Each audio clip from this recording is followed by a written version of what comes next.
42வது சட்டத்திருத்தம் 1976 படி என்னென்ன கொண்டு வந்திருக்காங்கன்னு பார்க்கலாம் நம்ப.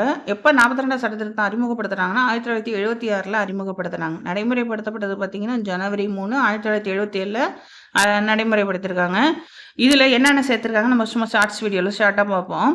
இதுல வந்து பார்த்தீங்கன்னா, சமதர்மம் முகவுரையில ஒரே ஒரு முறை திருத்தம் கொண்டு வந்திருப்பாங்க. அது வந்து சமதர்மம், சமய சார்பின்மை, ஒருமைப்பாடு. இதுல வந்து புதிதா வந்து இதுல சேர்த்திருப்பாங்க இந்த வார்த்தைய. அது மட்டும் இல்லாம, அடுத்தது வந்து அரசியலமைப்பு சட்ட திருத்தம் கொண்டு வந்தா, பாராளுமன்றத்துக்கு மட்டும் தான் அந்த அதிகாரம் இருக்கும். நீதிமன்றத்தால எந்த கேள்வியும் நம்ம எழுப்ப முடியாது. இது வந்து அந்த 42ஆம் சட்ட திருத்தப்படி தான் கொண்டு வந்திருப்பாங்க.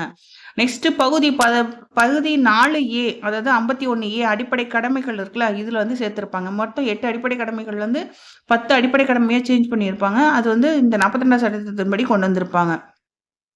அதுக்கப்புறம் மக்களவை, மாநில சட்டப்பேரவையோட பதவிக்காலம் வந்து தேசிய நெருக்கடி வந்துச்சுன்னா, அது 1 வருஷம் நீட்டிக்கலாம் அப்படின்னு சொல்லியிருப்பாங்க. அதாவது 5 வருஷமா இருக்கிறத 6 வருஷமா நீட்டிக்கலாம். அந்த மாரி கொண்டு வந்திருப்பாங்க. அப்புறம் தொழிலாளர்களோட நலன பாதுகாப்பதற்காக வந்து என்னன்னா, தொழிலாளர்களும் அதில பங்கேற்கணும் நிர்வாகத்திலன்னு சொல்லி 43A கொண்டு வந்திருப்பாங்க. அடுத்தது நீதிமன்றங்களோட புனராய்வு அதிகாரம் வந்து இதில சேர்க்கப்பட்டிருக்கும் 226. அப்புறம் சுற்றுச்சூழல், வனம் மற்றும் வனவிலங்குகளுக்கான பாதுகாப்பு விதிகள் 48A வந்து வரையறுக்கப்பட்டிருப்பாங்க. அப்புறம் அமைச்சரவையோட ஆலோசனை முடிவு வந்து குடியரசுத் தலைவர்களை வந்து கட்டுப்படுத்த வந்து வழிவகை செய்யப்பட்டிருக்குன்னு சொல்லியிருப்பாங்க. 74(1)ல குடுத்திருப்பாங்க. அப்புறம் வந்து வேற ரொம்ப முக்கியமான உள்ளது பார்க்கணும்னா, மாநில பட்டியல்ல வந்து இருந்த 5 துறைய வந்து பொது பட்டியலுக்கு மாத்திருப்பாங்க. அப்புறம் நிர்வாக தீர்ப்பாயங்கள்ல வந்து வரையறுக்கப்பட்டிருக்கும். நிர்வாக தீர்ப்பாயங்கள் 14A பகுதி. அதில 323A, 323B வந்து சொல்லியிருப்பாங்க. 323Aங்கிறது நிர்வாக தீர்ப்பாயங்கள். அந்த நிர்வாக தீர்ப்பாயம் வந்து 323Bல குடுத்திருப்பாங்க. அப்புறம் அகில இந்திய பணிகளை வந்து உருவாக்க வழிவகை செய்யப்பட்டிருப்பாங்க. அப்புறம் கீழ எழுதியிருக்கேன் பாருங்க. 39Aல வந்து இலவச சட்ட உதவி. ஏழைகளுக்கான இலவச சட்ட உதவி வந்து 39Aல வந்து சொல்லியிருப்பாங்க.